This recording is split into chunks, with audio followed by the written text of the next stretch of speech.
McGrath comes in, it's on its way, it's there! The miracle on grass! Owen with a kick to full forward, Cloak, not quite, Blair, Collingwood back in front. The seed, he delays the give, Franklin, this is Buddy Franklin! This is the greatest showman! Poor fans can't bear to watch. They led by 28 points at one stage, but the perfect storm has erupted. Oh, who else? McDonald!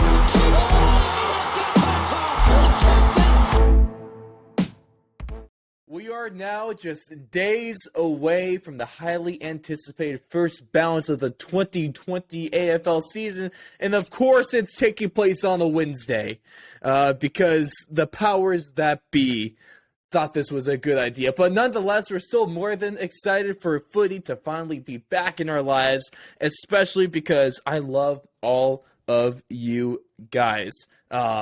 And so thankful for the support you show us over the offseason, especially with Donnie's two fantastic series with the Australian fans as well as the AFLW recap shows. So thanks for tuning along. But we're almost to the men's season now, and it's getting real. Donnie, how are we feeling right now? Just about 8 days out. Oh man, it cannot be more entertaining time because you're still in that. There's still enough to keep your anxiety and all the excitement still built in, but knowing that it's closer and closer. The only pet peeve that I have is way too many people are like, footy is back. And I'm like, well, footy's been back since January with AFLW, so I don't like that comment, especially considering we are recording this on International Women's Day. So again, if you get a chance, keep an eye on AFLW. We'll have our review out for this latest round, the penultimate round, here really, really soon. But I'm excited because before we even hopped on mic, we were like, how are we going to predict our finals? Because there's so many things that can make it. This is going to be an exciting season. This is going to be a gauntlet. There are going to be some teams from 15th down that are going to cause some issues, and it's going to be glorious to watch. Yes, it is. And what we got for you guys today is we got a little bit of take a look at each team itself, got one of the main questions to focus on for them. We're going to bring our bold predictions for the season. We each got one, as well as our finals predictions and going on to who is going to win the granny this season. But thank you guys so much for tuning in. Of course, I'm your host, Ross Allen, joined alongside by the fourth and long AFL and footy correspondent, Coach Donnie Hess. And we're here and Donnie specifically is here to drop a little bit of knowledge on you, and I'm here to commentate on it because it's obvious. If you've been listening, if you're just tuning in, you guys are fantastic. Thank you very much. But if you've been listening for a little bit, you know Donnie's definitely the expert here, and I am still a bit of a rookie. And so you're going to get takes that sound like a rookie, but we're more than ready to jump into things here. And starting us first, we're going a little bit alphabetical order. That's a good way to put it. Let's take a look at the Adelaide Crows. Obviously, it was a fairly disappointing year last year. They couldn't really do anything without Tex kicking goals for them. And so that's one of the big questions is, will we see improvement from them from the bottom four, as well as how will that Tex suspension, how bad will it hurt them, I think is the best way to phrase that one. Because if it's anything from last year, they're going to look like a different team. It's going to be very interesting to see how they handle it because the Crows had a decent off season. I mean, they bring in Jordan Dawson from the Sydney Swans, which I think was a good pickup for them. Mm-hmm. He brings skill. He brings a great left boot, and a great player, but they've got a lot of solidified players in the midfield. So does he find himself shifted back to the defensive half-back line, which he played before at Sydney? So I don't think it's too much of an adjustment. Mm-hmm. But the question will be is with Texas suspension is how will it affect their first 3 or 4 games that he's not playing in? Because as we saw last year, no Tex, the Crows were rather limp when it came to kicking goals up forward. Yes, they've got Riley Philthorpe, who I think is going to be an incredible player, but he is still growing up. He's still learning the game. He's an incredible talent, but whether his time is now is the biggest question. So the Crows, and that's the hard thing. There's barely get out of. I think you can kind of agree that like a young guy, it definitely benefits to be playing with someone in the same lineup on this field at the same time with a guy, a veteran, a talented veteran like Tex. And so it's hard to be that guy at that young of an age. Yeah, and the biggest thing is that Tex will take your best defender, which will then give him the second or the third defender, which I think helps him because he doesn't have the most difficult matchup. So it'll be very fascinating to see. I think they get out of the bottom four, but I don't think by much. There's still a few question marks. They still have some injuries in some places that I think are going to hurt them. And there's just still some question marks of whether they are consistent enough this entire season to get out of that bottom four. Consistency is going to be a big deal, but there's definitely one team we're going to take a look at when it comes to consistency, and typically that is not this next team, which is the Brisbane Lions, because over the last couple of years, I mean, we've seen them.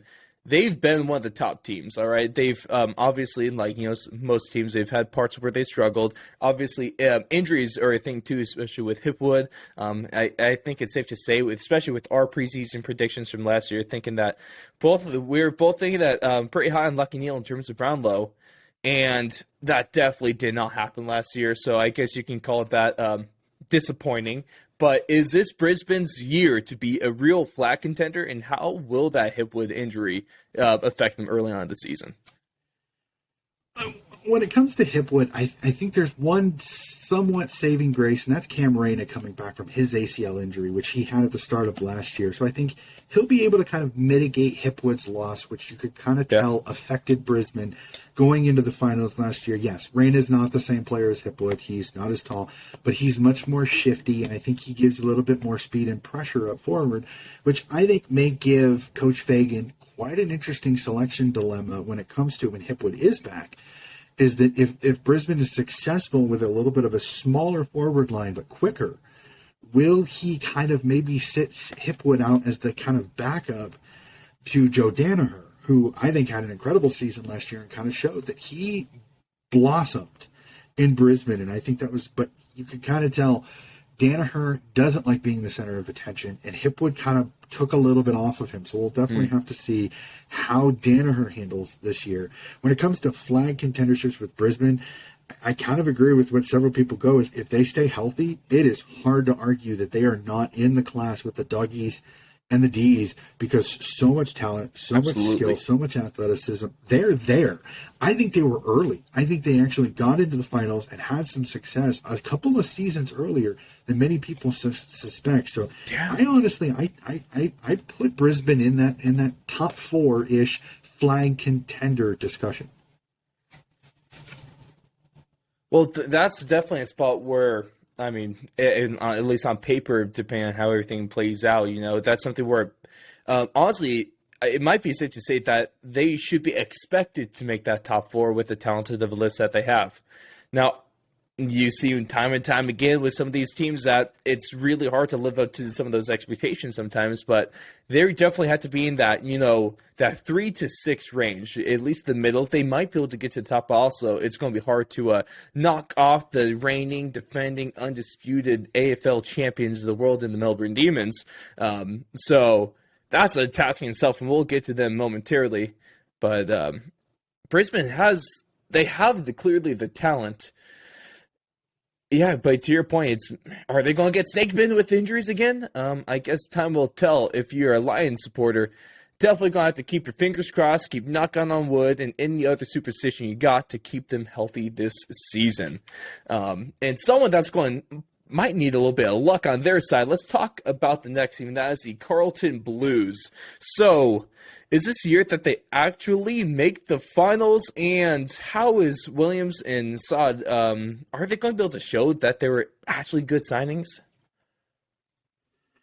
Oh boy, the ever question: Williams and Saad make it worth the money that they gave them? And as I thought about this question, we were discussing or getting this all set up. I think Williams' best position with Carlton needs to be at the halfback line, because I just don't think he has the tank to be a midfielder. I know that's what they were brought in. There was what everybody said, that's the money he's on. He's on midfielder money. Put him at the halfback flanker and let him use his speed. Let him and Saad be the most dangerous halfback flankers in the entire competition, two of the fastest guys in the competition. on the halfback flank. They can use the wing. They can use their speed. Whether they'll be worth the money, it's so hard to tell right now. Saad was showing a little bit last year, and Williams, we'll have to see. He was very inconsistent, or he was injured. So I think that was the biggest issue there. Well, that's also a great point that you bring up in moving them to the halfback there. Just because, like, yeah, they might be making midfield money, but what's the point of keep them there in midfield if they're just going to continue to disappoint? You might as well try to do your best to get the most out of them, which is going to be moving them back like you talked about. And if don't like be prideful of the contract that you gave them, right? Almost in that kind of sense. Mm-hmm. Well, and I think their new coach, Coach Voss, I think really has come in. And again, I don't put a lot of stock in the Amy series. I know some people do. I don't.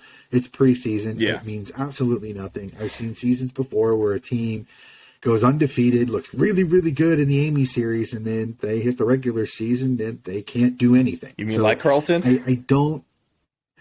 I unfortunately, I've seen that before. Right? Oh, undefeated in the Amy series, and then they finish 15th in the ladder. So I don't put a lot into it. I'm encouraged by what I saw. Better defensively, but the issue I run into is Sam Walsh is hurt, so that's a big cog out of their midfield. Mm-hmm. And Harry Mackay's injured. They've been battling injuries a lot this preseason, so we'll have to see how they go. Can they make the finals? Yes. Will they? I'm just not sure this is the lineup that's going to be able to do it, but we'll have to see. If they can stay healthy, they've got a good shot. There's talent on this list. This is a talented team. Whether they play up to that talent is the question.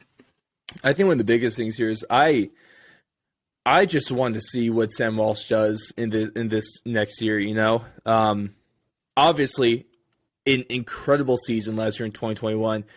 I hope that the injury doesn't hamper him too much, and man, I think that's probably the most exciting part about this Carlton Blues team as well. So just as a fan in general, it hurts to not see him in full force, right? And that might be the most exciting thing about any Collingwood or Carlton fan had to look forward to this season, which is a bit of a bummer.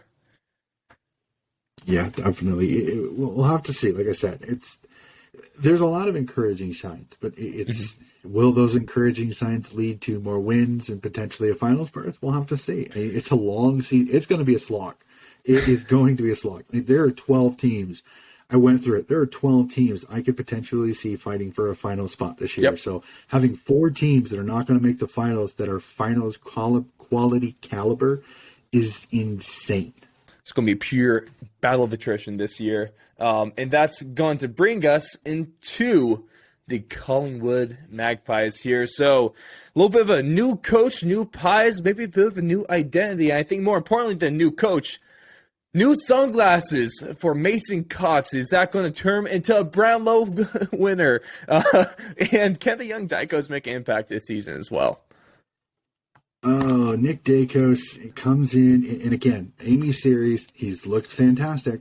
We'll have to see. You want to say maybe am I off on just saying Collingwood itself feels way more exciting than maybe what we were expecting to see out of them, at least in the Amy's?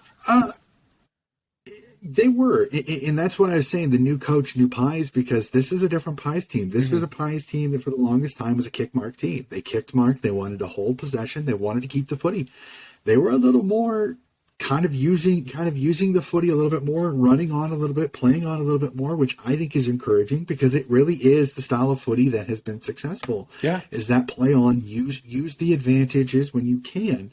I mean, the stand on the mark rule, as much as everybody hated it, it did open up the game when it came to playing through the corridor, which I think it didn't fully get the scoring that I think a lot of people thought it would. But I think it did show that it could open up the game a little bit more and make the fast-moving footy, which I think a lot of us liked watching. Mm-hmm. Again, the coaches are going to do what they're paid to do. Man, Don, you would have been called insane for that take right there preseason, but now you do. It's a very sane thing to say. I'm very impressed on how well that rule worked out. Well, and I said it last year. Everybody was like, "Oh, look at the scoring in the first round." I said, "You wait," and I said it in our podcast last year. I said, by round 6, the scoring is going to go down because the coaches will figure it out. The coaches aren't stupid; they're going to figure it out. They're going to tighten the game back up. They're going to make it the way, and that's what they do. I don't begrudge the coaches for doing what they need to do to win footy games. It's one of the things that I get on some fans about. Is I said, I understand that you want to see more scoring. That's great. Then don't pay the coaches to win, because if you pay the coaches to win, you're not going to get the footy you want, because they're not stupid. They need to win to make their paycheck. So I think don't try to pull a Dolphins in the Brian Flores situation. Shout out to my to my Aussies that understand that reference. You maybe 1 or 2. That is great. I mean, there's more than you think. There's a lot of NFL lovers in Australia. Well, so I gotta give them that. Little side note: there's a fantastic group. It's called I'll find them by the time we're done here, because I would love to shout them out. But they're Australian-based gridiron fan series, podcast that I'll shout out. I'll find the name, but they're great, and I mean, there's more than I expected. Yeah, especially. Unfortunately, I wish we could reciprocate that when it comes to footy, but unfortunately, we are a small breed. Lacking. But like I said, Coach McRae, I think, will bring a different team. This is a Pies team that I think may shock a few people if they can keep themselves healthy. Pendlebury moving to the halfback line in the Amy series is an intriguing move for me, because it lets him be him, not in the midfield. So I don't mind that move. The question is, will he flourish in that move, or will he stagnate? That'll be the biggest question when it comes to there. So the Pies are intriguing, and again, the sunglassed hero of Mason Cox. Yeah. I've even seen some fans that think if he can get a nice run of games, he can make an impact for Collingwood up forward. But he's got to get a good run of games. He's got to stay healthy. So hopefully, maybe the eye issues aren't. Maybe he'll clunk a few more marks now because he has the sunglasses. I am beyond excited to see Mason Cox this year, because even though I'm not even close to a Collingwood supporter, you gotta root for the sole American in that league, and the guy with the charisma. And I guess also it's fun. Not gonna lie, a little bit of me, it's fun to root for him just because of how many people kind of hate him. So it's fun to do that, and it's another little gridiron thing here. Jameis Winston got his LASIK surgery. He turned out to be still throwing a crap ton of touchdowns with way less interceptions. Maybe Mason Cox can do that one as well. When it comes to increasing output, obviously he's not going to be throwing for touchdowns, but you get what I mean. All right, and I'm excited about this team too, Donnie. I am because they were so close last season, just not quite there, but now they got full season put together, and that is the Essendon Bombers. So, is this the year that they actually win a final, and can Darcy Parish kind of back up his best and fairest season last year and kind of really turn it on this next one? Essendon is the team I'm most looking forward to, because they really did. They lit up the competition last year with what they did. They became an offensive juggernaut. They became a team everybody was talking about. Oh, Darcy Parish was part of that. He absolutely lit it up. Nobody expected that from him. He had been a mid-level midfield, had never had that type of... So I think, honestly, I think the second question could somewhat answer the first is, if Darcy Parish has the same season he had last year, they're healthy, they perform the way they do, again, you're going to have Jake Stringer play well. You're going to have a lot of the things go right that happened last year. Mm-hmm. Yes, I think the Dons could win a final this year. But as I also said, there's 12 teams fighting for it. So they may make the finals and still not get in, but they're progressing, which I think is great for this young side that I think has a ton of talent, a ton of things. I'm hoping Tippa gets back from his injury and gets to play, because he's an excitement machine. Anthony McDonald, Tippin Woody, you don't get a song without being a great player. So I hope he comes back. I really, really want him playing footy, because he's such a blessing to watch. Now, unfortunately, we don't have Eddie Betts. So I looked at this as, I think Essendon makes the finals. I'm just not sure they get it, because there's just so many good teams this year. It's going to be interesting. The battle for like the 7-8 again grow up. Oh yeah, ridiculous. And I I have some, I guess, fairly high hopes. Maybe I can put my. You remember what I did last year with my whole Sydney kind of thing, where I kind of you were not as high on them as I was. I'm not. No, I am. I'm taking full responsibility for their success of the season last year, and maybe we'll see one. Here's a little bit of a teaser for later. Stick around to our predictions for the finals, because there's going to be a fan base that gets mad at me, and it's going to involve the Essendon Bombers. All right, so just keep that one locked up in your mind. But one of the teams with a big question mark around them is the Fremantle Dockers. So, can they make finals this year? It's been disappointing. It's been injury filled. Everything going with Nat 5 hasn't been great with that team. And they've almost had the same bug of West Coast anytime they're playing on the road. Hasn't looked great. But also, what impact will the aforementioned Nat 5 have on this team this season as well? The biggest thing is, can they keep him healthy? And I made the suggestion last year a little bit is, will they move him forward a little bit more and make him almost the stringer type, where he maybe goes in for a center bounce, but then shifts forward and becomes more of a forward player. And I think that may extend his career a little bit more. I mean, you've got Grundy, you've got Sarong. And you've got a few Will Brody and Clark from Geelong. I think were two great pickups. They picked up speed. They're still young. They're still talented. This is a Freo team I think is on the cusp of finals this year. Whether they make it or not will really kind of depend on, can they go on the road and get wins. Optus Stadium is a fortress for the Western teams. They win games in Western Australia, but can they go on the road to Victoria, to South Australia, to New South Wales, to Queensland? If they can get wins, at least 3 or 4 wins on the road, they're a finals team. If they can't, that makes it much, much more difficult. If you're splitting games, home wins, road losses. So that's my biggest issue there. Can the Dockers make the finals? I think they can. I think they've got a list. I think they're growing. They're 1 to 12. They're 1 to 12. Oh yeah. This is a team. Freo, Essendon, Sydney, and what was the other team that I was thinking of? North Melbourne are the 4 teams I think have young cores, and I think are going to be the teams that, as these next few years go on, those young cores are going to take over, and we'll see teams like the Melbourne Demons, like the Geelong Cats, like the Richmond Tigers that have older lists. They will drop back a little bit. So it'll be really interesting to see over the next few seasons. But is this a year that Freo's young talent gets them into the finals? We'll have to see. It'll be fun to watch, though. It's going to come down. It's probably going to come down to like the last round or two, at least for Freo in this race to the 8. And speaking of one of those teams with the older list, let's talk about a team whose window just might be about closed if they want to win a flag here, and that is the Geelong Cats. This really might be the last year that they have the ability to truly win a premiership, and if they come up short, they really might have to regret that deal for Jeremy Cameron as well. Yeah, it's hard not to argue that. I've been listening to a few other podcasts throughout the states in Australia, and one that I've heard this discussed is Geelong is kind of like a pyramid scheme.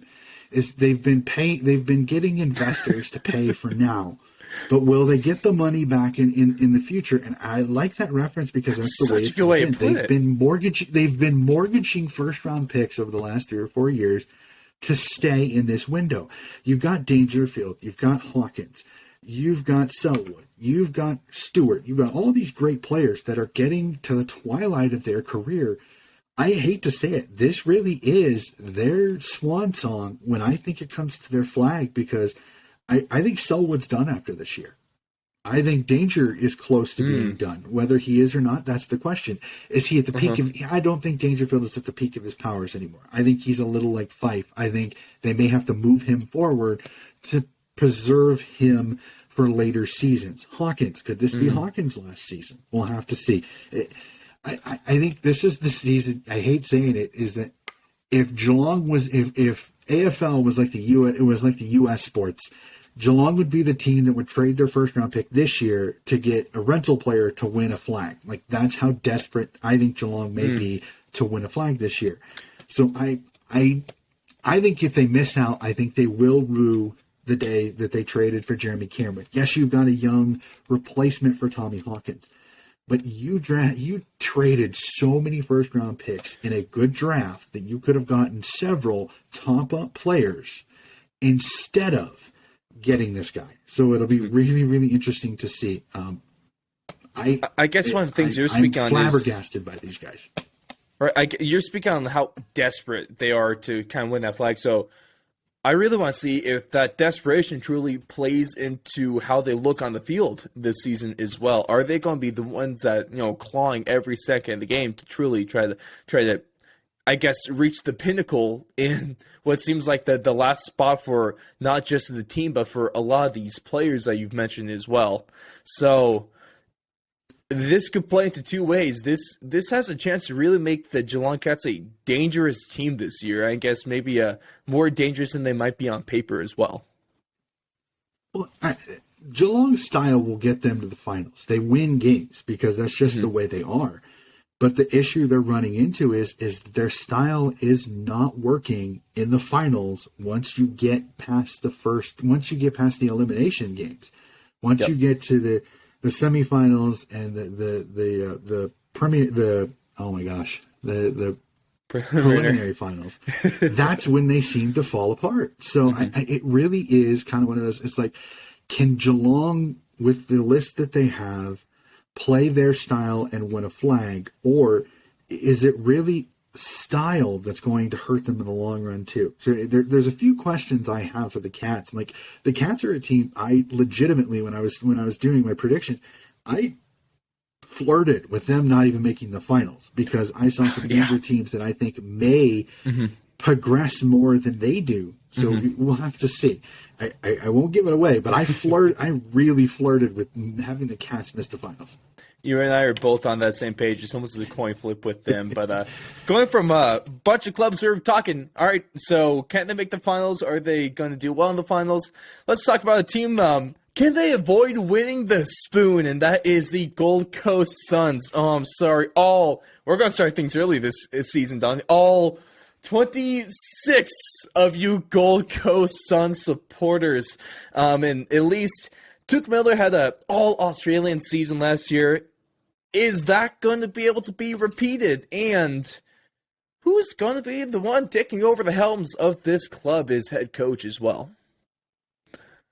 All right, so we'll state as this: is part of that question is if Gold Coast win the spoon, unfortunately, I think Stewie Dew will be given his walking papers. Yeah, it's sad because I think Stewie Dew has done a lot of good for that young team. He has really kind of got them together to the point where there haven't been a mass exodus of young players the last couple of seasons because it's hard of what to have done better than what he's done. Yes and no. I still think there's some consistency issues with these guys that I think that has really, really hurt them. So, and the worst part about it is the one injury they couldn't afford to have happened, and that was the King brother. That was their forward, tore his ACL in the offseason. He's done. He's not going to play this year. That hurts them because they really don't have a marquee forward that can take his place. They've got a bunch of guys that are okay, but nobody that can really step in and fill that role. And as we saw last year, King was a game changer. When he was on, he can change games so much. I mean, look at the Richmond game. He kicks enough goals to help them beat Richmond late in the season. Again, this wasn't the Richmond that was 3 premierships in 4 years, but still, it was Richmond being knocked off by Gold Coast. So it's not something that happened very often. So I look at it like this. If they win the spoon this year, I think Stewie Dew walks. The question is, who then takes the role? Does the AFL go, hey, Clarko, can we talk you into fixing up the Gold Coast for us? We'll give you $2 million because the AFL owns the team, so they can afford to pay him whatever he wants. Or do you say a Nathan Buckley step out of retirement, step out from behind the mic at the media, and have him take over? There's a couple of very intriguing coaching abilities that are sitting there on the sidelines right now that can step in for Stewie Dew if he sees himself no longer with his services needed at the Gold Coast. So this is a season that I feel horrible for Stewie Dew, because the question's going to be there all season. As soon as Gold Coast looks like they're not going to be there, does the management go, bye, and try to bring in Clarko before the end of the year? Or do they let Stewie Dew play this season out and then politely give him the door at the end of the season? And when it comes to Tuke Miller's an incredible player. I think he can do it again. It's not going to be easy, but I think he can still have a best and fairest in an All-Australian season, even at Gold Coast, because he gets his ruck back in Jared Witch, who I think really helped him out early in the season. But he played just an absolute fantastic season. I mean, this guy could be All-Australian, best and fairest, Brownlow medal type of contender if he was playing in Victoria. But because he's in the Gold Coast, this guy gets looked down on. Tuke Miller is one hell of a player. Yeah, no, he's just talent, man. He's single-handedly trying to carry this franchise. And so we'll absolutely see what happens this year, of course, just on given, what Stewie Dew's been doing.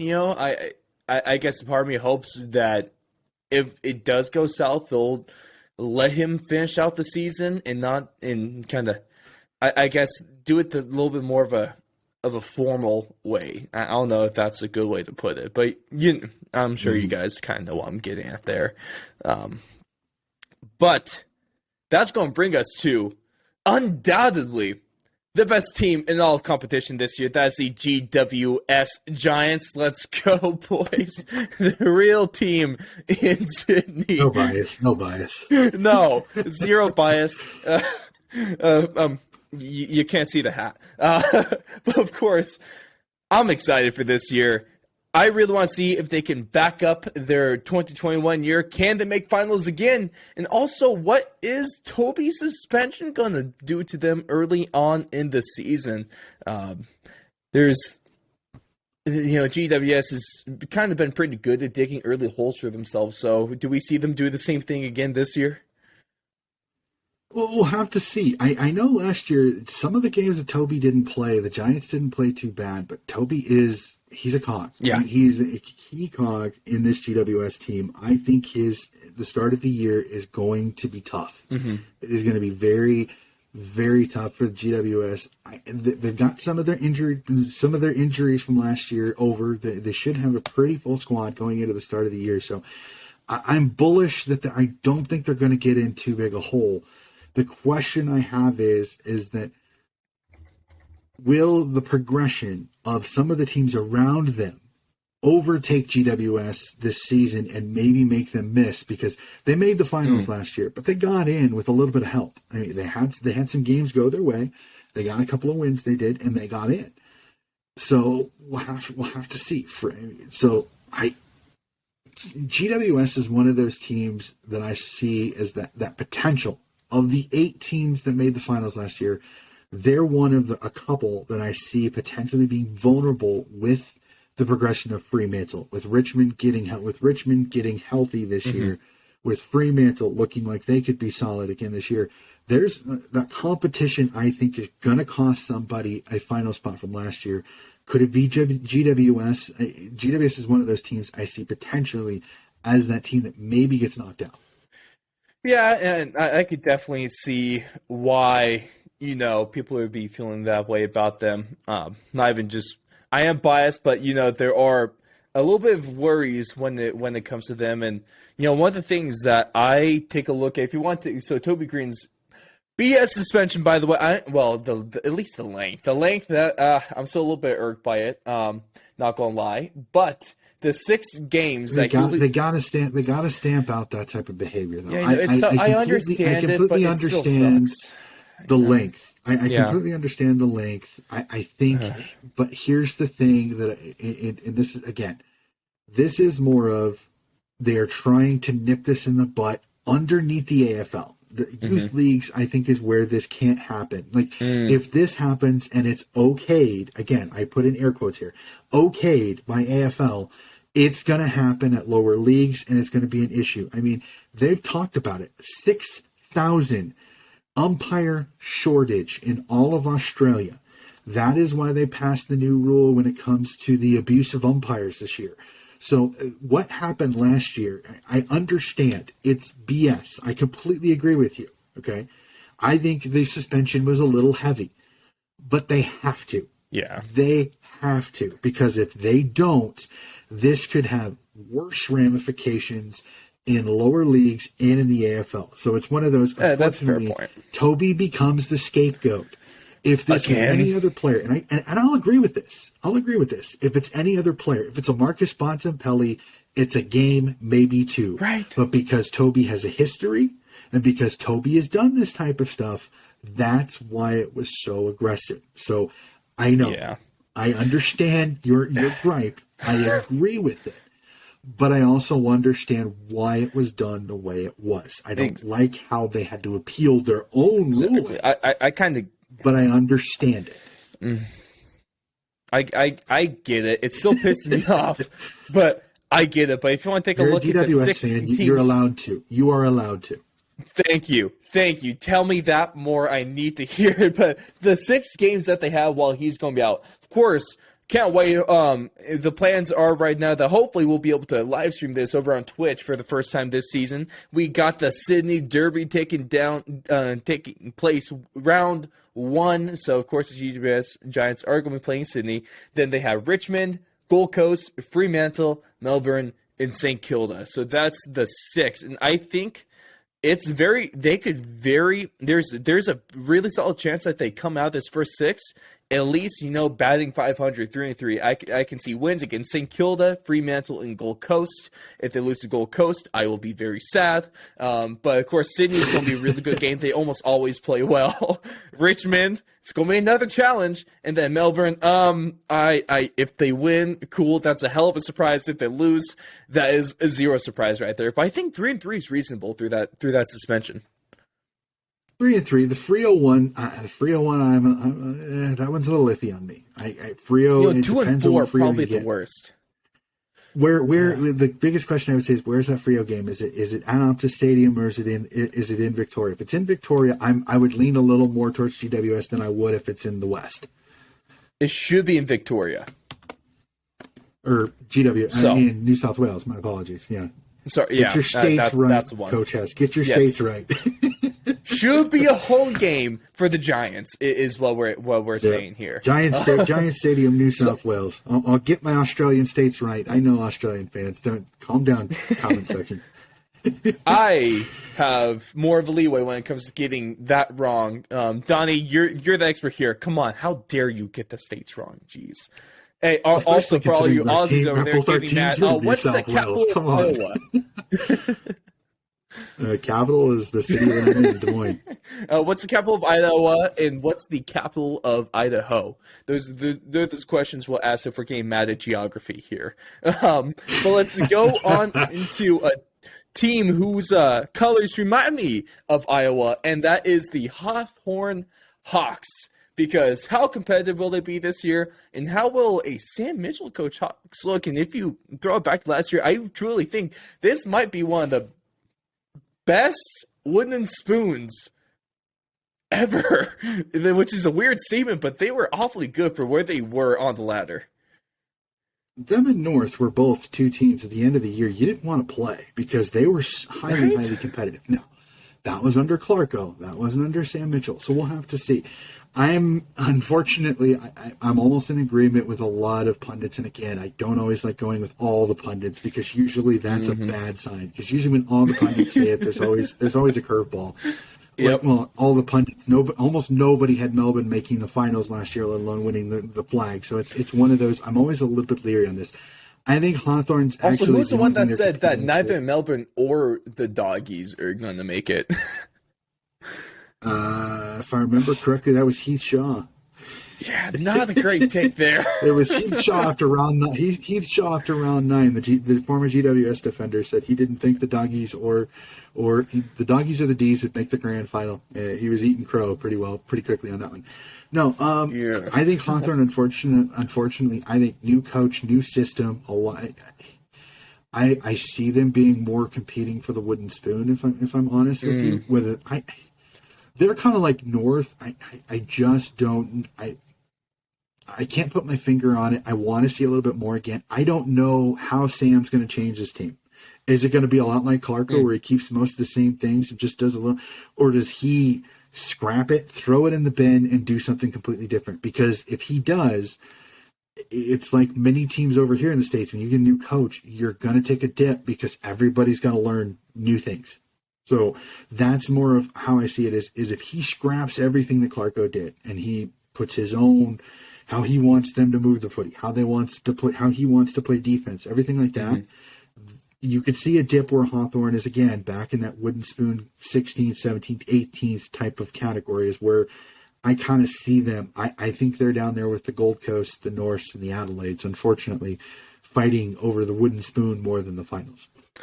Yeah, which is it's just kind of a weird spot because they're almost in limbo. They're not this really team that is like deserving of the wooden spoon. They're not just like outright bad, but they're also not, in finals level yet, Can they be there soon? Maybe, but that Sam Mitchell is a big question mark, but it's a big question mark, but I would be cautiously optimistic if I'm a Hawks fan. I think that's I think you can. I think you can be. There is still talent on this roster. There is still talent. There is still skill. But as I said, this could be a coaching thing. What does Sam do? It's the one thing that I'm really intrigued by watching this team. Yeah. Again, I didn't watch much of the Amy series. I'll put my hand up. I didn't, because for me it's meaningless. It tells me nothing except for little glimpses of things, because most teams they're like a poker player. They're not gonna throw all their cards out and go and bet from there. They're gonna hold it close to their chest. They're gonna maybe peek a few things out there. They're gonna chip play a little bit, but they're not gonna give you everything. So get round 1, round 2, round 3. It's gonna take 2 or 3 rounds before we kind of see what Sam Mitchell wants to do with this team. And by then, I mean, they could be 0-3. They could be 3-0. We don't know. Like I said, it is a guess, but I go off when you get a new coach, there's always a dip. There's almost always a dip. And unfortunately, last year being down there, they're going to. Yep. Those first 3 could be interesting. They got a fairly good way to open up the season against North Melbourne there. But then back-to-back games against Port Adelaide and Carlton might be a little bit tougher, but hey, if you want a soft welcome, is the new head coach of a team, can't really ask for more than the ruse right there.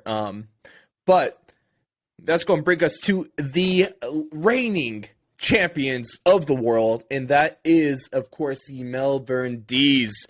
So obviously, they were fantastic last year. They were good in pretty much every facet of footy. But can they get even better this season? How afraid should teams be of them? And I really do think that they have a fantastic chance of repeating this season as well. Oh, this D's team, they were so good last year. They were fun to watch. I mean, Petrarca, Oliver gone. Their midfield was absolutely incredible. Love Max gone.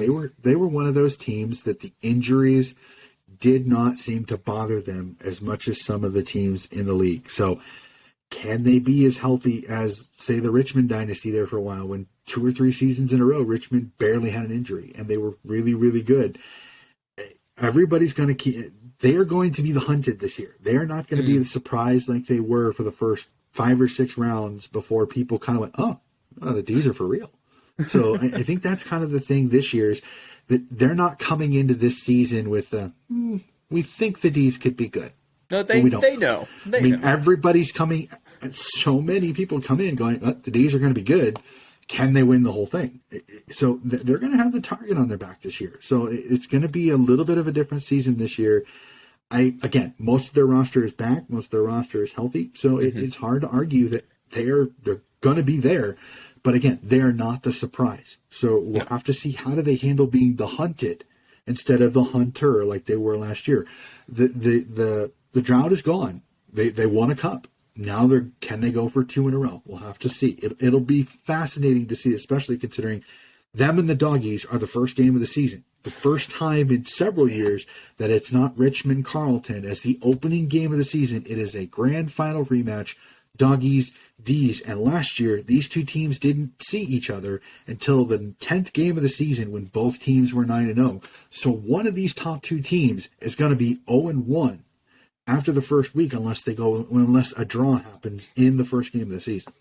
That's exciting, and that's exciting stuff, and they'll put them at risk of being that 0-2 mark because, of course, great friend of the show, and also, one of the best guys when it comes to the American side of AFL. Shout out to our lovely Brian. He's his stat with the whole it wasn't. Well, also shout out to Brian Biz. He's amazing, but sorry, it was Dockerman with the 0-2 stat, right? Or am I getting them mixed up? I think it was, there have been several statistics that if you go 0-2, it's a lot harder to make the finals. So you almost don't. You got to get off. Yep. Not almost. I mean, last year we saw a couple of teams that went 0-2 and then found their way into the finals. It happens. But it's not easy because you're in a hole a little bit because you're normally, it takes you 2 or 3 games just to get into the chance to get into the finals. So, and again, it's a 22 game season, so you have the opportunity. It's not a life or death, but it is definitely a statistic you try not to put yourself in because it is much harder to make the finals if you're 0-2 just after the first 2 games of the season. Absolutely, it is. And going from one team that's probably at the top of the league and to the other team that is at the bottom of the league, let's talk about the North Melbourne Roos. But as we kind of talked about with Hawthorn, that they weren't necessarily a bad team. Obviously, they weren't a good team, but there was a lot of signs of life throughout the season, especially at the end of the season as well. They played teams very tough. It definitely was not like an easy, win against these guys. So will that kind of end of the season play continue into the round 1 of the season and then the rest of it? And will, Jason Horton-Francis make a big impact in that Roos midfield? It'll be quite interesting to see. For me, as I said, a lot last year towards those last 8 to 10 rounds, North was a team you didn't want to play because they figured it out. They knew they weren't going to win. They knew they weren't going to win most of these games, but damn it, they were going to try their darndest to make you earn it. If you were going to beat them, you had to earn your victories over that. Exactly. Now, they've improved just by their offseason moves. Jason Horton-Francis is a generational player. He is a guy that's going to come in. He's going to make an impact. The South Australian kid is absolutely electric. I mean, he's being talked in the same ilk as Petrarca, as Oliver, as Dangerfield. They are talking this kid up. Again, those are massive, massive names in the AFL. But everything that I've seen from this kid, he may be worth those comparisons. We'll have to see. Again, he's going to be in a very depleted team. But they also add Hugh Greenwood in what I consider the steal of the offseason, getting him out of Gold Coast. Him and Tuke Miller were 2 of the best players on that Gold Coast team.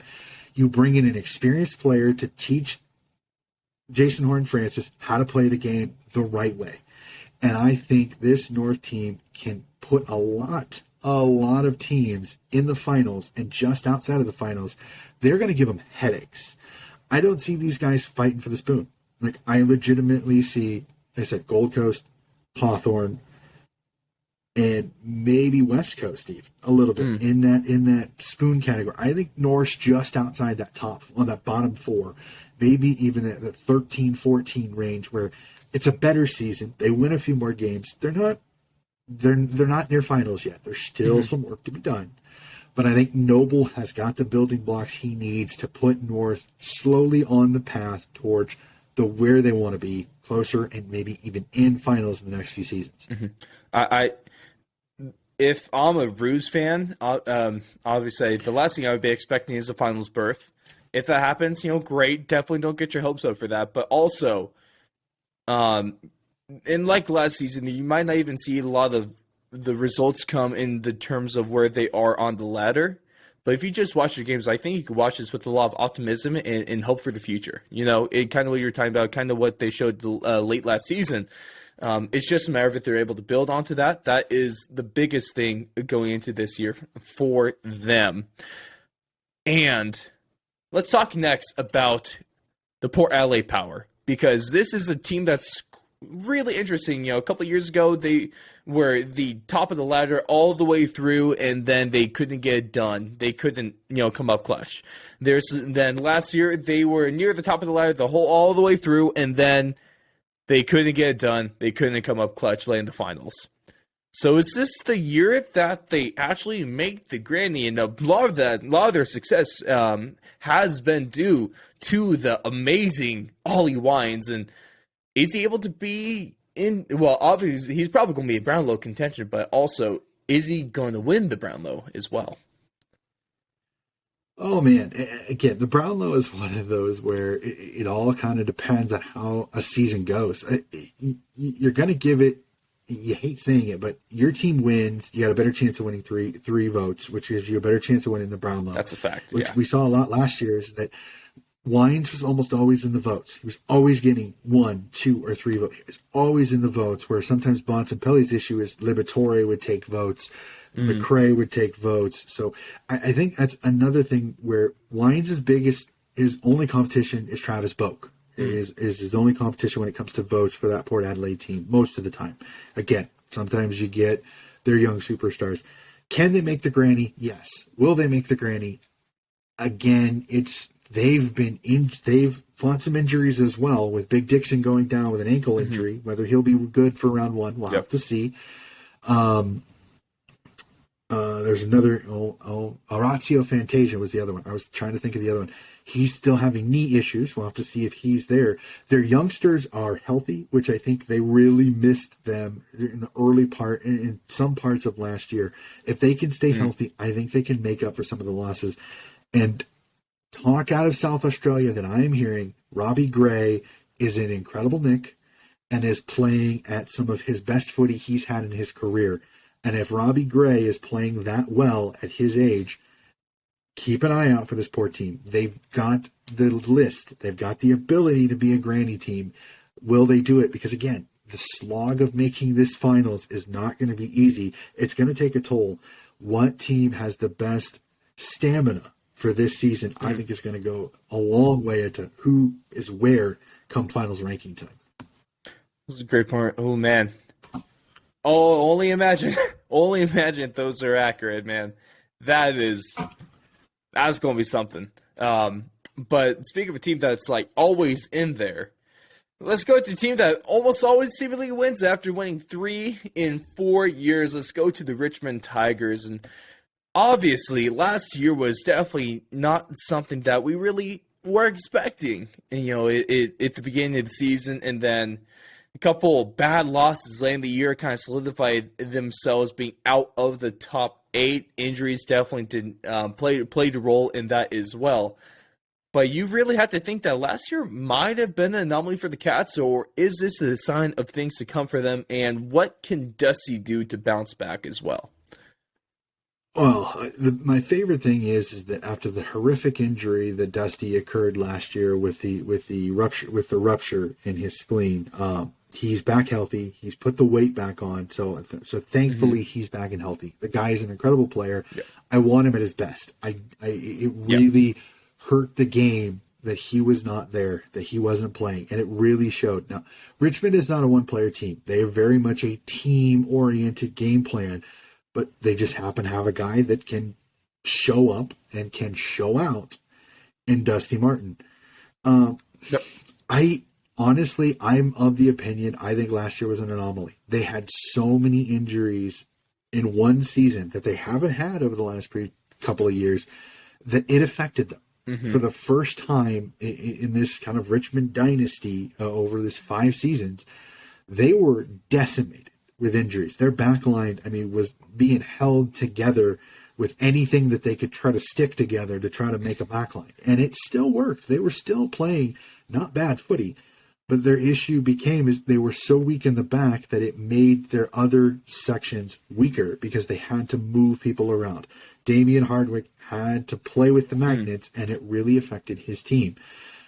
I think Richmond, potentially with some of the youngsters that they brought in, again, whether or not they make an impact with this veteran team that's got a lot of guys that have a lot of game experience under their legs, it is going to be interesting to see, but it's going to provide depth for this team because they did have a lot of good picks inside the top 30. So they've got reinforcements for all of those people that have been taken away from that Richmond dynasty over the last 3 seasons. I mean, so many Richmond Tiger players now find themselves in new homes because when you're the tops, everybody wants your players.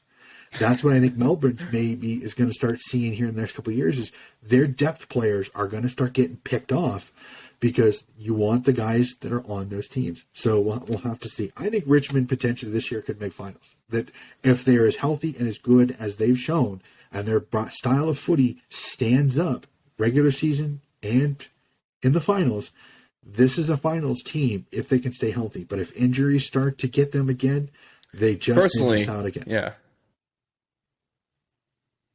Of course. Personally, I think that is obviously, I mean, you never know what the health and injury thing is going to look like preseason. But the question shouldn't be if the Richmond Tigers make the top 8. It's how high are they when it comes to finals rankings. And, of course, that'll go a little bit more when we get to our finals predictions as well. But coming up to some of the last teams here, we got the St. Kilda Saints that came so damn close to making the finals last year, but just ended up not being able to make things happen. But can they kind of overcome that hump that they reached last season? They got really close, just weren't able to kind of finish it out the way they wanted to. So are they going to be able to get over that hump? And is this the year that Rohan Marshall has his breakout season?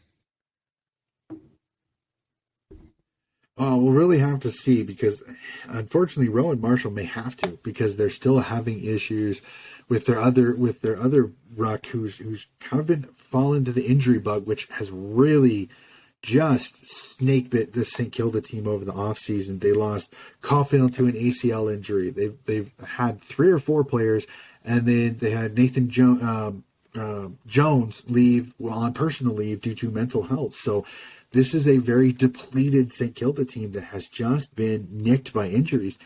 And this is a season that I think this was their chance to kind of bounce back. This was their chance to get back in the finals.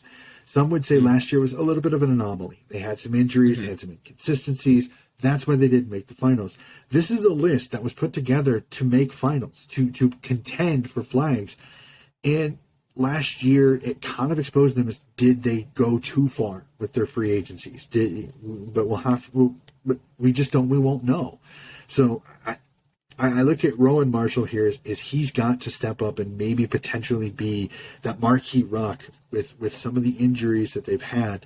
He's an incredible player, but he's had foot injuries, so we'll have to see how that goes. St. Kilda, I worry that their injuries may cost them another season. It could potentially put them in that bottom half of the ladder. And I can't help but feel bad for the St. Kilda team throughout the offseason. You've seen a lot of teams that have done a lot of good, and then there's just been some where, unfortunately, it's not really like a thing that you could prevent as well. It's really just a strong case of bad luck for the St. Kilda Saints. And so because they really, like you said, Donnie, they really do have a good list. They are a good team on paper. But also, it helps or it hurts when, not all those guys they have on that roster aren't able to be on the field, especially early on in the season where it's vital you get off to a hot start with how difficult it is going to be to make into top 8 with the competition we got going on this year.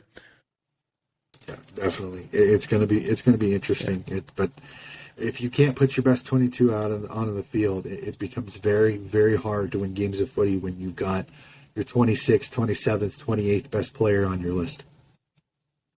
Yeah, it starts to get a little bit ugly real quick there. But let's get to your team now. None other than, of course, the marvelous Sydney Swans. And for being such a GWS supporter that I am, and, us being rivals, it's weird that I've been so high on the Swans the last season, possibly going to this season now as well, because I really love what they did last year. Of course, Buddy Franklin, I finally got to see him play some footy, and so he is nothing but an amazing, legendary player of the game. So he's knocking on the door of 1,000. What round does he get it in? And I think that the Swans, the season the Swans had last year was just a sign of things to come. So are they going to be able to build upon that? And is that truly a sign of what this team is and who they kind of can be? Well, if you talk to many pundits, they agree with you. They say that last year's Swans team is here to stay. It is I beat the trend then. I was on them last year. I beat the trend of the pundits. They might have been a season ahead. You might have called your shot perfectly. I'm not going to disagree with you. I think they're mostly the same. The loss of Jordan Dawson will hurt a tiny bit, but bringing in Laddams, I think, was kind of was an excellent move because Hickey's only got a few more seasons. Yes, Hickey had an incredible season last year. I don't think many people saw Tom Hickey signing, and everybody was going, Tom Hickey's going to be this incredibly great player for Sydney. I think a lot of Sydney fans were going, he's going to be useful because we've had issues with injuries at the ruck position, and he came in and he was absolutely fantastic. When he had his knee injury in the GWS game, if you ask some people, and I won't disagree with this, his injury I think helped GWS win that first game between GWS and Sydney last year because it affected the ruck contests. Because Hickey was at least evening all the things with Mumford, and when he went down, GWS started dominating the center clearances. So I really do. Hickey was an impact player for Sydney last year. Can he do it again?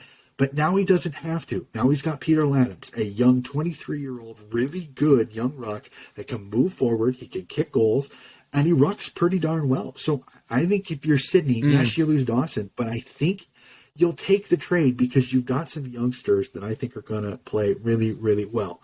Now to the topic at hand, I'm going to say this, and I agree. Many people have said this. We are going to see the last ever 1,000-goal kicker in the AFL. The way the game is played nowadays, it is such a grind. It is so difficult. I just don't see another 1,000-goal kicker come through the AFL ever again. So we need to take this as a sign, as a lucky moment for footy fans, because we are going to see the last ever 1,000-goal kicker. What round he'll do it? I think if you ask most Swans fans, they want him to do it in round 2.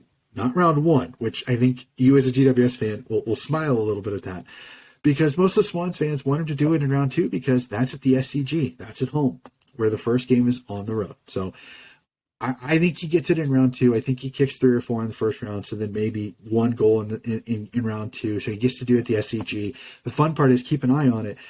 The 1,000-goal celebration is to rush the field, which here in the States would be like disaster.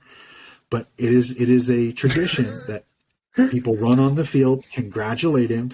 And I've already been told that both the Giants Stadium and Sydney have already planned on prepping their staff to run onto the field at the same time that the goal is kicked, rush Buddy off the field, get everybody off, then bring him back onto the field if it happens. So the prep has already been started. We'll have to see. Hopefully Buddy does it in the first couple of rounds because I don't know if some of the Swans fans want it to happen at the MCG in round 3 or round 4.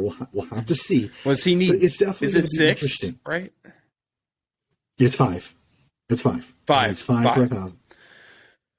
Very doable. I mean, I honestly wouldn't be too surprised if he did that round 1 with some of the games he had last year. But I love the young talent on this team. You point at guys like Isaac Heaney. And man, I shouldn't is a Giants fan. I should not be a fan of his, but I loved him. Tom Papley, he's a lot of fun to watch. I'm sure you could agree with me, like vehemently with that one. He's gonna be interesting because he hurt his hamstring in that preseason game, the preseason hit out with GWS. So I think he's gonna miss the first couple of weeks.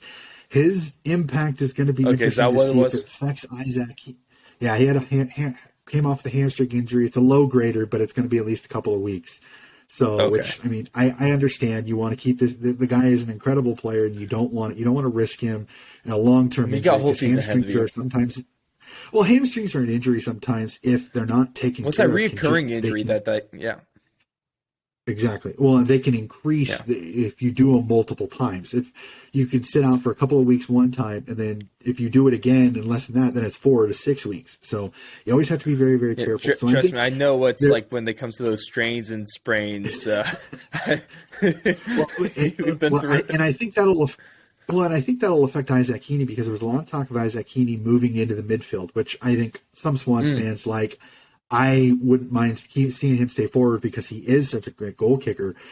But I look at it is that may force Heaney into the forward line a little bit more because Papley's not playing. Now, we'll have to see. Maybe some of the youngsters, Errol Goulden, Brian Campbell, move up forward and play a little bit more forward just to kind of make up for that loss there at that small forward spot. So we'll have to see. It'll be quite interesting to see how they handle it. But I think if they can get Papley through it, get him back by round 3 or round 4, I think they'll be okay. It's not like don't have a daunting schedule that they should be super scared of, but they'll want him back so then he can be back at full fitness by the time they hit the good portion of the season. Yeah, I think they should be in a good spot there. But the last couple teams is the runner-ups for last year. That is the Western Bulldogs, and they were obviously nothing short of great, last season. But is that loss in the finals? Do you think that might be a little bit of a hangover that they can bring with them into the start of the new year? And what about a little Ogelhagen? Can he burst into the Doggies in 2022? It'll be interesting because some teams don't handle the losses in grand finals well. I mean, Adelaide Crows lose the grand final and then kind of fall apart the next season. So every year is different. Every team is different. I think the Doggies are they've played enough finals. They're experienced enough. I think they'll be okay. But the biggest thing is, how do they respond in that first game against the Melbourne Demons? Do they come out angry and maybe surprise the Demons with the Demons celebrating the raising of the flag? Did the Doggies throw the first salvo at the start of the season, maybe knock the Demons off in that first game? So we'll definitely have to see how that goes. Jamar Ogelhagen is, you almost hate to say it, he's in a good spot for the future. Unlike some teams that you draft the number 1 overall kid, I mean, he's playing, he's the savior. You hate saying it. But Ogelhagen comes into a team that forward line's pretty good, usually pretty good, and he's a player that can develop. He can learn from Bruce. He can learn from Norton. So it's like there's a lot of good things for it, but will he bust into this team? I don't know, because his height could almost be a detractor a little bit, because they've already got Norton and they've got Bruce. Now, with Bruce's ACL, could we see Ogelhagen kind of take over that second tall spot because of it? So we'll have to see. I think once he gets in, he's going to show that skill, that talent, the ability that he has. He showed some glimpses last year, but he didn't get the big run of games because the Doggies were playing really, really well last year. Yeah, they were. I mean, it's really hard to say a lot more about the Doggies here, just because they're just really good, and Josh Bruce could have been against North Melbourne, I believe, but he kicked 10 goals. I mean, no matter what team you do that against, it's still a phenomenal tally right there. And they're just the list that they have is incredible, and I'm beyond excited. Obviously, I'm a little bit more excited for the Swans and Giants in round 1, but if there's any other game to be excited about, it's definitely going to be the rematch there between the D's and the Doggies. But we're going to cap things off. The last team on the list is a team that, they might be one of the bottom 4 teams this year, and that's the West Coast Eagles. And they have the new logo, albeit it didn't really change a whole lot. They just kind of added a little extra line around it. I want to know what that person got paid to do that, because I could have done it for a lot cheaper. I promise you that much. But will this be the end of Simpson as a coach of the Eagles if they finish at or near the bottom? And just how in danger are they of being in that bottom 4? If you look at their lineup right now, with the fact that we are less than a week. We're basically around from recording a week away from the first game, and they have 24 fit and healthy players. 24. That's not great, Tommy. 22 to play a game, so that means you only got 2 guys that aren't going to play at this present point. Now they just brought in a new COVID rule to kind of make up to hopefully the fact they won't have to cancel games, that if you have less than 28 players, you can sign somebody, they can train with you, and then they can be as part of your active roster. So West Coast is going to get a little bit of help. But I'm worried that these injuries are big injuries. Elliot Yo's down, Shuey's down, Darling's not going to play because he didn't get the vaccination, and I hate saying it, I don't think you're going to see him at all this year. That screws up your forward line, because if you go into this season, if you're a West Coast board member, you're thinking you'd have Kennedy, you'd have Darling.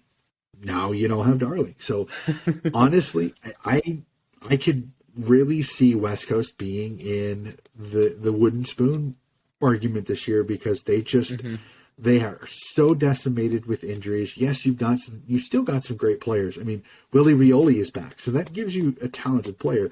But when you're losing guys like Elliot Yo and Shuey and some of your really good midfielders that really kind of help out Tim Kennedy, you're going to struggle. Even with Nick Nat Nui at ruck, you're still going to struggle to keep people from scoring and to score yourself. So Simpson, is his job safe if they're in the bottom 4? No.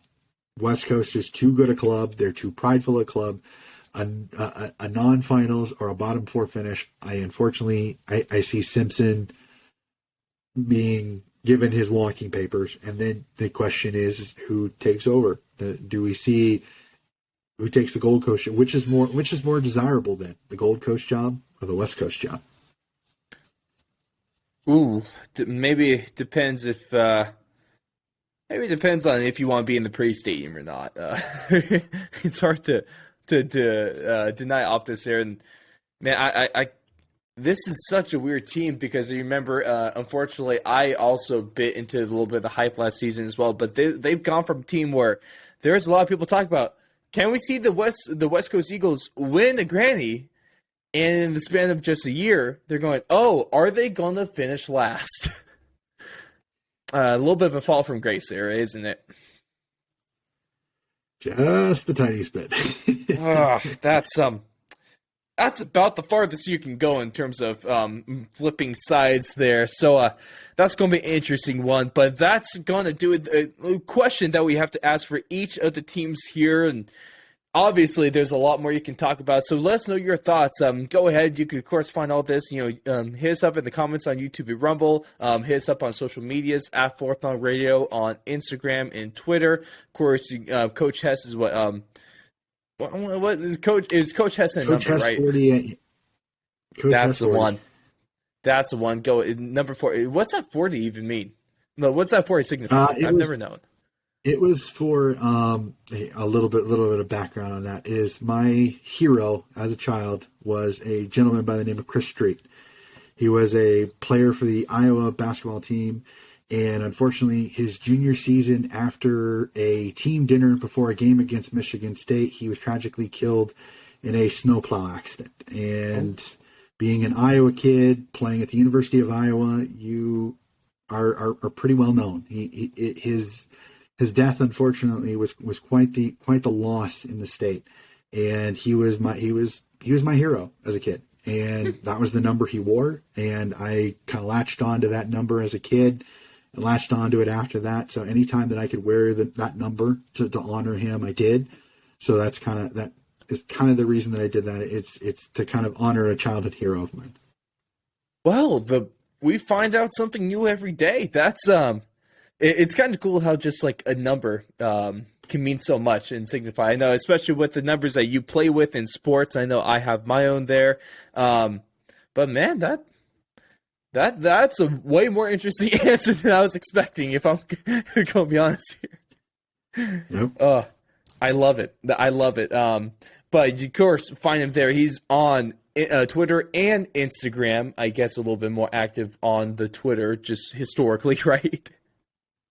Yeah, Instagram. I'm working on it. Working on it. Also, go follow Instagram's a little bit. I'm not a massive picture person, so Instagram's a little bit more difficult for me to get into. Like at least with Twitter, it's quotes. It's more words and quotes and stuff like that, so it's a little bit easier for me to do. Like with pictures, it's like I'm not one of those. I don't like just taking random pictures off the internet and throwing it up on my Twitter account. That's not something I do. So, I mean, I really should, and I'm trying to work on it, especially with some of the podcasts that I do, is getting something up there that kind of represents that. So it's not easy, but I'm working on it. It takes a little bit of time, but Instagram is definitely different of a beast there. But the last couple things we got for you guys is our bold predictions for the season, and we're going to give you our finals and eventually our grand final prediction there. But Donnie, start us off here. You have one bold prediction to make for the 2022 season. What would it be? Oh, I've been stewing on this one because it's not something I'm not usually a bold prediction person. But I am, so that's why I have to throw it in here. They're fun. This one's hard because my bold prediction it's not going to go off my predictions. This will be kind of an ad lib prediction of any of the 8 teams that I could see falling out from last year. I think it's going to be the Geelong Cats. Now, in my predictions that I have later on in this, I have something a little bit different, but that's my bold prediction. Like if there's a bold one that I'm going to throw out there that nobody's going to see, Geelong Cats miss the finals. Bold prediction. The Sydney Swans win the granny. You are riding that horse. Oh, man. Maybe a little bit. But I guess that's a bold prediction. If I really, my legitimate prediction also is well, Donnie. Bold, actually, this might be more of a bold prediction that the West Coast Eagles are actually consistent this year. But unfortunately for them, it's going to be consistently bad because they're probably not going to win a whole lot of the games. We're not going to see the flip-flopping. I remember we were discussing this before that. You sent me that, and I was like, "What are you talking about? I mean, potentially could be a bottom 4." It's like, "Yeah, consistently bad." I was like, "Oh, that makes sense." Yeah, consistent doesn't necessarily mean good. All right, but yeah, Swans to the granny. All right, but let's hop into our finals predictions here. As we've been talking about. It was a tough one to just pick the 8 and let alone to pick the results of that then 8. But we're going to go through things and we're going to see. I got a little bit of a younger view when it comes younger as an experience, not age. John, you're not that old yet. It's all good, my man. But got the rookie a little bit with my insight, and we're going to compare that to Coach Hess's Donnie's insight here, and we're going to see kind of what similarities we might get, and we're definitely going to see some differences. But Coach, 8-1, you want to rank your finals? Yep, I can do that. Again, this is real rough. I kind of threw it together, and I bounced back and forth a couple of times. As we said off mic. There were a couple of times I actually did have Geelong outside the finals, but I'm going to go with this. Again, this is all hyperbole. This is all going off start of the season. It'll be interesting, though, to see this. I think I have Richmond just making the finals at 8. I think they're going to be back in the finals. I think Dusty Martin still good. This is still a relatively well-run team. I think last year, again, all those injuries, if they can stay healthy, they're a finals team. I have the Essendon Bombers at 7. I think the Bombers, I like this roster. I like the way they're built. I think they're a really good team. I just think they're just inconsistent enough. They're not going to be in the top half of the bracket, which I think is going to be a little bit easier for them to get off the schneid when it comes to finals wins. 6, I have Geelong. Like I said, I really skip this team a lot because I don't know what Geelong we're going to get consistently because they're a team that can win regular season games. Can they win finals? But again, an aging list. We'll have to see how it's put together. I have Sydney at 5. I think they're just out of the 4 because the top 4 teams, it's hard for me to see Sydney jumping these teams because many of these teams are just as good, if not even a little bit better than they were last year. At 4, I have the Port Adelaide Power. I think Port's there. South Australia is never easy to go to, but they've had trouble sometimes going on the road. So I think they're going to get nipped a little bit. The Brisbane Lions at 3. They're so good. I think once they get Hipwood back, they'll be at full strength. They'll be really deadly. But Reina coming back into this side only makes this really good team last year just that much a little bit better. So I think they're going to be just as good. 2, I have the Doggies. Again, that roster is insanely good. They are going to be difficult to stop. The midfield can absolutely blow teams away when they want to. But the question is, how does English handle more rucking? Because does Steph Martin play well? We'll really have to see how that goes. And obviously, number 1, returning champs, the Melbourne Demons.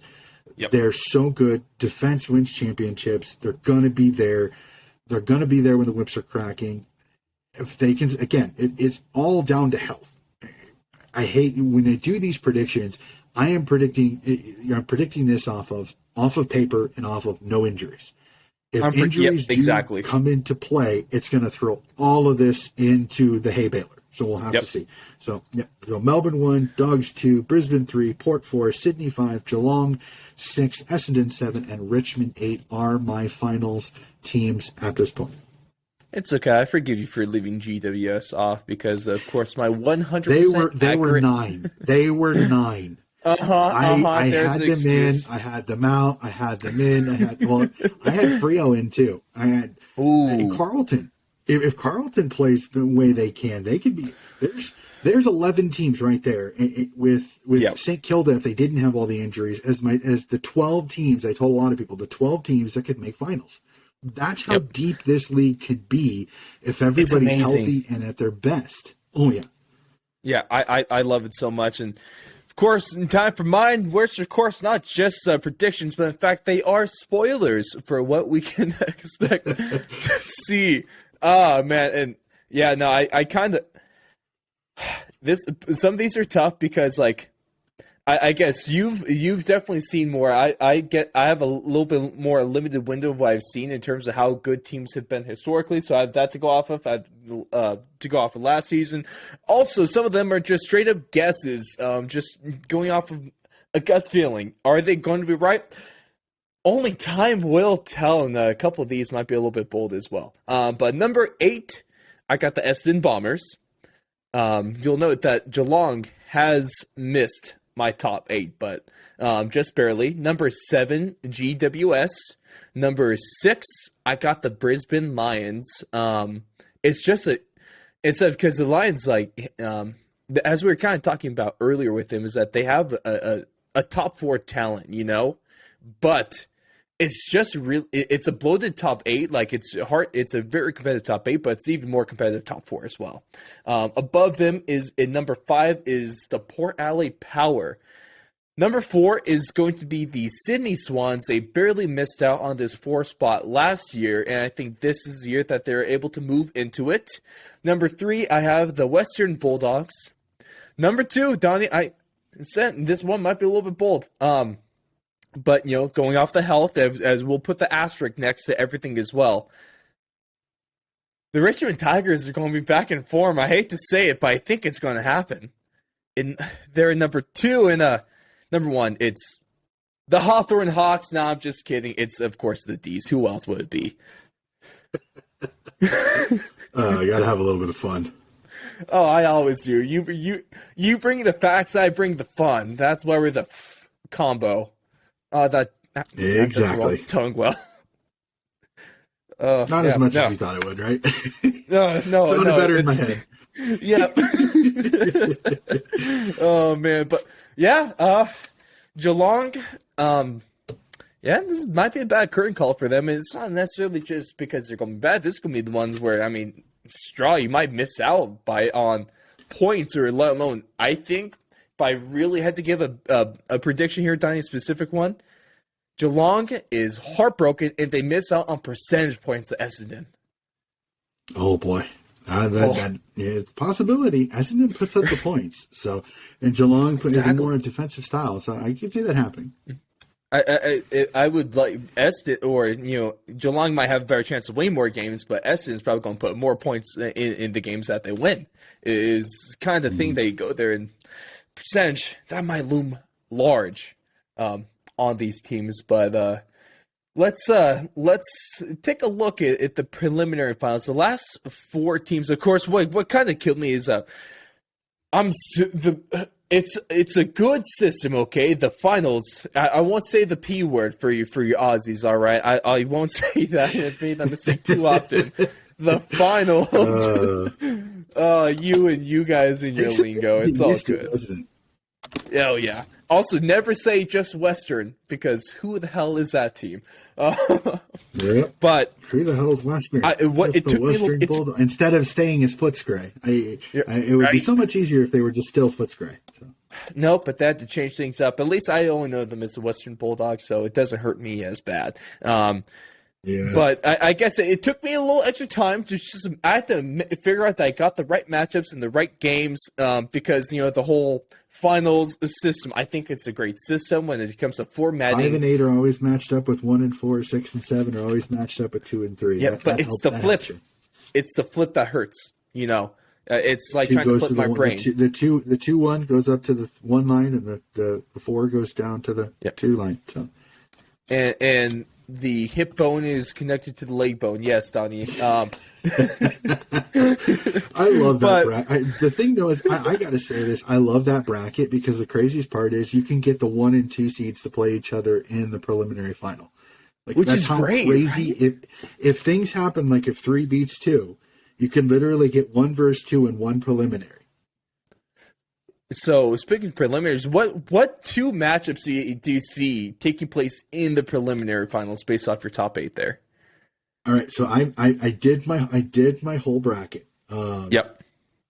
Out the whole thing, and my 2 preliminary finals sees Melbourne versus the Western Bulldogs, and the Port Adelaide Power versus the Brisbane Lions. Oh, those are my 2 preliminary finals matchups, with the winners being the D's over the Doggies and the Lions over Port Adelaide, giving us a Brisbane Lions Melbourne Demons grand final. Do you want my winner? We'll get the winners in a second. I will catch up to you real quick. I have the top 4 teams are going to make the preliminaries here with it's going to be the D's versus the Tigers in the preliminaries there, and the Doggies and the Swans. 2. Yep, 1 versus 2, 3 versus 4. That's didn't mean for it to work out, but that's how it did. The Swans, actually, because I think they lose. I got them, they're the top 4. They lose in the first one to the D's, but they're able to pick things up against Essendon after Essendon beats Port Adelaide. That's the one I was telling you that might piss a couple people off. Because if Essendon gets on the roll that they can, it's not like Port Adelaide's a bad team by any means, but the single elimination hurts. And Essendon is like we're kind of talking about last year. If Essendon could be a scary matchup in the first round of the finals. Yep. So they with their scoring and their ability to run the floor, they're never an easy matchup. I'll tell you that. So that's a matchup I want to see. I want to see them versus Port. Yeah. That would be a great finals game. So of course in the grand final, I got the D's and the Swans, Donnie. So give us a little bit of a drum roll. I guess I'll just bang on my desk real quick. It's fantastic production value. I know you guys know that. Who's winning the grand final, Donnie? For you or for me? For you. Who's winning? Okay, I have D's versus Lions, and I'm going to throw a curveball. I have the Lions winning the whole thing. I like the Lion. I like Cam Rayner coming back. I think adds a little bit more to it. The Lions have been so close the last couple of years. I think it's one of those that they can get into a granny with their youth, their ability, and their athleticism, their speed with the footy around it.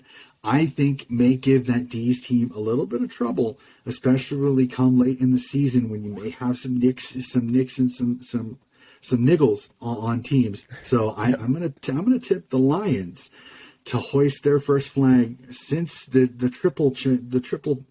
triple premiership team of the early 2000s. Oh, that would be fun to see. For me, it might be a little bit basic, but I do think that the D's are going to repeat. They're just as good, if not better than last year, and I really do think Sydney has what it takes to make it to a spot deep in the finals like this. But that might be where I guess a little bit of their luck runs out. They're going to be a good team for a little bbit, but it might take another one of the years to actually get over the hump to be able to take home a flag. But the D's go from one of the longest droughts in just worldwide professional sports, right?